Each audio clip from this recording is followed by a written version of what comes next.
Copy കിട്ടിയിട്ടുണ്ട്. ഈ നെൽകൃഷിക്കാര് സംസ്ഥാന വ്യാപകമായിട്ട് വലിയ ഒരു പ്രക്ഷോഭത്തിലേക്ക് പോവാണ്. നെല്ലിന് 30 റുപ്യ സംഭരണ വില, 30 റുപ്യക്കാണ് ഇപ്പോൾ കേരളത്തിൽ സംഭരിക്കുന്നത്. 23 രൂപ 20 പൈസ കേന്ദ്ര ഗവൺമെന്റിന്റെ മിനിമം സപ്പോർട്ട് പ്രൈസ്, അത് 30 റുപ്യയാക്കി നമ്മുടെ ഗവൺമെന്റ് നൽകുകയായിരുന്നു ഇതുവരെ. ഇപ്പോ കേന്ദ്ര ഗവൺമെന്റ് അവരുടെ ഒരു സെക്രട്ടറി ഉത്തരവായിട്ട് കൊടുത്തു, ഇനി മേലിൽ കേന്ദ്ര ഗവൺമെന്റ് നിശ്ചയിച്ച സംഭരണ വിലയ്ക്ക് തന്നെ സംഭരിക്കണം, ഈ മാതിരി ഇടപാടൊന്നും നടക്കില്ല എന്നുള്ള മട്ടിൽ. അപ്പൊ ഇത് വളരെ ഗൗരവപ്പെട്ട ഒരു പ്രശ്നം, സാഹചര്യം സൃഷ്ടിച്ചേക്കാണ്. ഫലത്തിൽ നെല്ല് തരിശിടുന്ന മട്ടിലേക്കാണ് കാര്യങ്ങൾ പോകുന്നത്. കാരണം 23 രൂപ 20 പൈസയ്ക്ക് നെല്ല് സംഭരിച്ച് വിപണനം നടത്തി പോവാൻ അസാധ്യമാണ്. ഇപ്പൊ നമ്മുടെ ജില്ല വളരെ പ്രധാനപ്പെട്ട നെൽപ്രധാനമായ ജില്ലകളിൽ ഒന്നും കൂടിയാണ്. കോളും ആളെല്ലാം ഉണ്ട്. അപ്പോൾ സ്റ്റേറ്റ് അടിസ്ഥാനത്തിൽ വലിയ സമരം ഗവർണറുടെ ഓഫീസിന്റെ മുമ്പിലേക്ക് 27-ാം തീയതി സ്റ്റേറ്റ് കർഷക സംഘം സമരം തീരുമാനിച്ചിട്ടാണ്. മാർച്ച് മാസം 2-ാം തീയതി നമ്മളെ എല്ലാ ജില്ലാ കേന്ദ്രങ്ങളിലെ കേന്ദ്ര ഗവൺമെന്റ് ഓഫീസ്, ഇവിടെ തൃശ്ശൂർ AG's ഓഫീസാണ് നിശ്ചയിച്ചിട്ടുള്ളത്.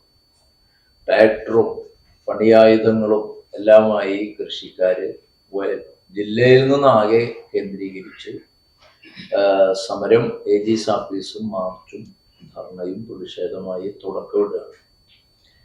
അപ്പൊ ഇത് സംസ്ഥാന കർഷക സംഘത്തിന്റെ സെക്രട്ടറി വത്സൻ പനോളിയാണ് ഈ സമരം ഉദ്ഘാടനം ചെയ്യുന്നത്. പിന്നെ സംസ്ഥാന ഭാരവാഹി കൂടിയായിട്ടുള്ള AC മൊയ്തീനും മുരളി പെരുന്നെല്ലിയും ഒക്കെ സമരത്തിൽ അഭിവാദ്യം ചെയ്യുന്നുണ്ട്. അപ്പൊ നല്ല ഒരു കർഷക പങ്കാളിത്തത്തോടു കൂടി നടക്കുന്ന ഈ ഒരു സമരം നല്ല പ്രചരണം നമ്മുടെ ഭാഗത്തുനിന്ന് ഉണ്ടാവണം. ഇത് കൃഷിക്കാരുടെ മാത്രം കാര്യമല്ല, നെല്ലുൽപാദനം നിലച്ചാൽ, കൃഷി തരിശിടുന്നിടത്തേക്ക് എത്തിയാൽ ഒരു വലിയ സാമൂഹ്യ പ്രശ്നമാണ്. ഇതിനു പുറമെയാണല്ലോ പൂനമ ഗുരു എന്നുള്ള നിലയിൽ അമേരിക്ക ഇന്ത്യ വ്യാപാര ഉടമ്പടിയുടെ പ്രത്യാഘാതം കൂടി വരുന്നതോടുകൂടി ഒരു പച്ചപ്പിൽ നിൽക്കുന്ന കാർഷിക മേഖല തകർന്ന് തരിക്കണം. ഇതാണ് ഈ വിഷയം. ഇപ്പോ വർഗീസ് മാഷ് കോൾ കർഷക സംഘത്തിന്റെ ഭാരവാഹിയാണ്, കർഷക സംഘത്തിന്റെ ജില്ലാ പ്രസിഡന്റാണ്, രാമശേട്ട് ഇതിന്റെ ഖജാൻജിയാണ്, സജു സംസ്ഥാന വർക്കിംഗ് കമ്മിറ്റി അംഗമാണ്. എന്തെങ്കിലും ഉണ്ടെങ്കിൽ ചോദിക്കും.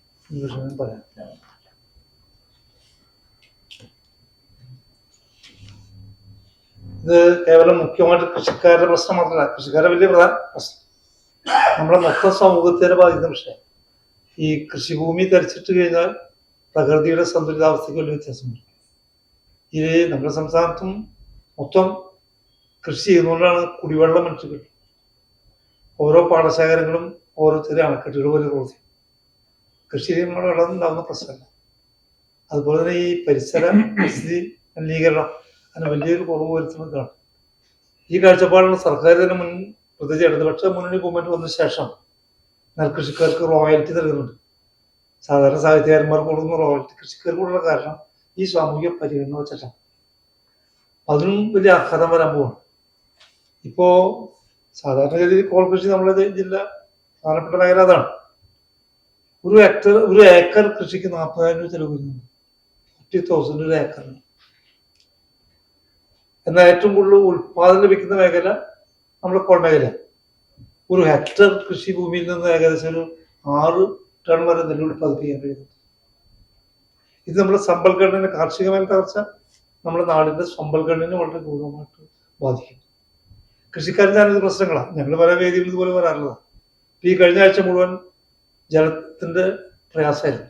നമ്മൾ ഈ പറപ്പൂർ തൊട്ട് മൊത്തമുണ്ട് ഏറ്റവും കൂടുതൽ ഈ മേഖല പുഴയ്ക്കൽ പ്രദേശത്ത് തൊട്ട് അങ്ങോളം തുള്ളി വെള്ളം കിട്ടുന്നില്ല. വലിയ സമ്പ്രദായം നടത്തിയിട്ടാണ് ഒരു ചെറിയ സംവിധാനം. ഇപ്പൊ വന്നപ്പോ എന്തൊരു മഴയായി, ആ ചാർപ്പ് മേഖലയിലൊക്കെ നെല്ല് കൊയ്ത്തിന് പാറ്റി കിടക്കുക.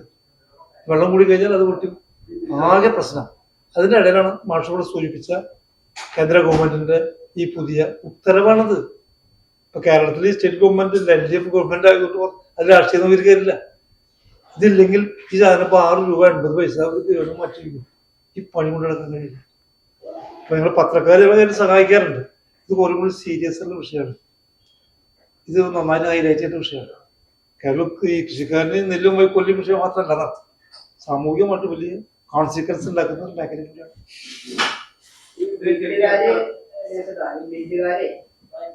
നെല്ല് സംഭരിക്കുമല്ലോ, വീട്ടുകാർ 7% ഫീവൊക്കെയാണ് ഈ ആവശ്യം. അതില് നമ്മൾ എന്താണ് എനിക്ക് പല കാലങ്ങളും ചൂണ്ടിക്കാണിക്കാണെന്ന് പറഞ്ഞു. പാടത്തും പല സ്ഥലങ്ങളിലും നെല്ല് നനഞ്ഞ് എടുക്കുന്നുണ്ട്.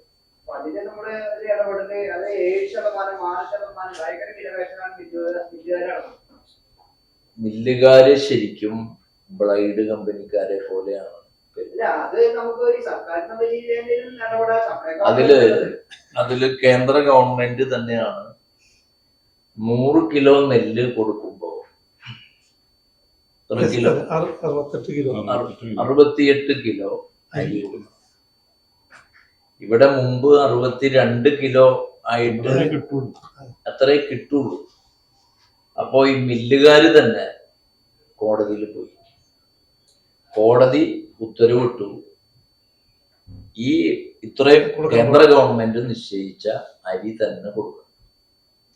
അപ്പൊ അതിനെ തുടർന്ന് ഇവര് സംഭരണത്തിൽ നിന്ന് ഏകപക്ഷീയമായി മാറി.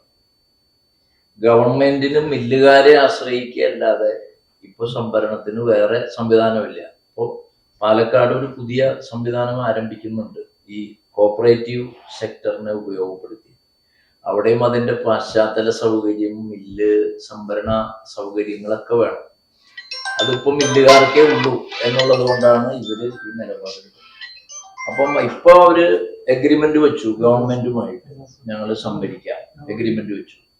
എഗ്രിമെന്റ് വെക്കുമ്പോ അവർക്ക് ഇഷ്ടം പോലെയാണ് ഇത് കുറയ്ക്കുന്നത്.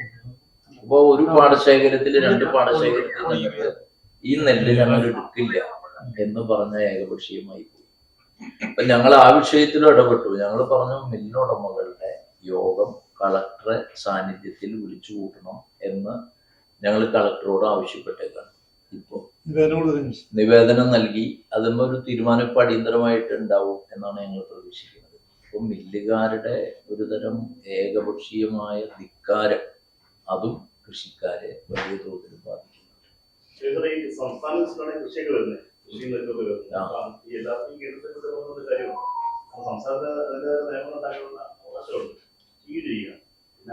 അത് സംസ്ഥാനത്തിന്റെ അവകാശം ഉപയോഗപ്പെടുത്തിയിട്ടാണല്ലോ, അത് ഉപയോഗപ്പെടുത്തിയത് കൊണ്ടാണല്ലോ 30 രൂപയ്ക്ക് നെല്ല്.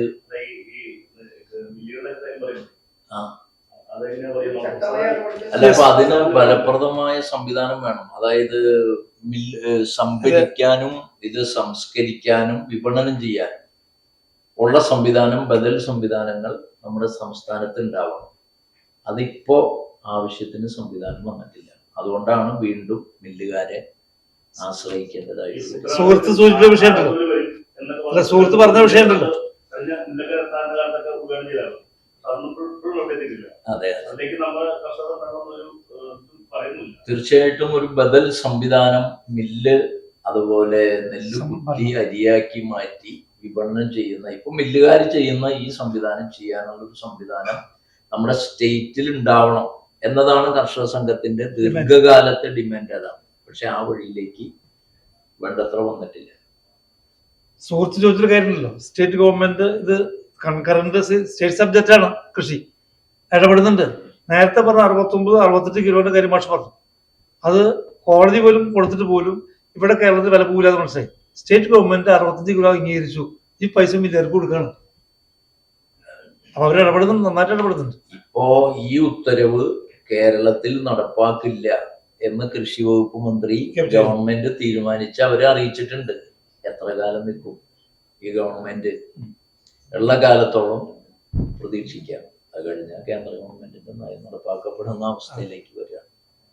അപ്പൊ ഇതൊരു മാഷ് പറഞ്ഞ പോലെ വെറുതെ ഒരു അരിയുടെയും നെല്ലിന്റെയും മാത്രം വിഷയമല്ല, കേരളത്തിന്റെയും നമ്മുടെ ജില്ലയുടെയും ആകെ ഒരു വിഷയമാണ് എന്ന നിലയിൽ നിങ്ങളത് നല്ലതുപോലെ കൊടുക്കാറുണ്ട്. ഒന്നുകൂടി കൊടുക്കാനായിട്ട് CMS സ്കൂളുകളാണ് കേന്ദ്രീകരിക്കുന്നത്. ഇവിടുന്ന് പ്രകടനമായിട്ട് അങ്ങോട്ട് മാർച്ച്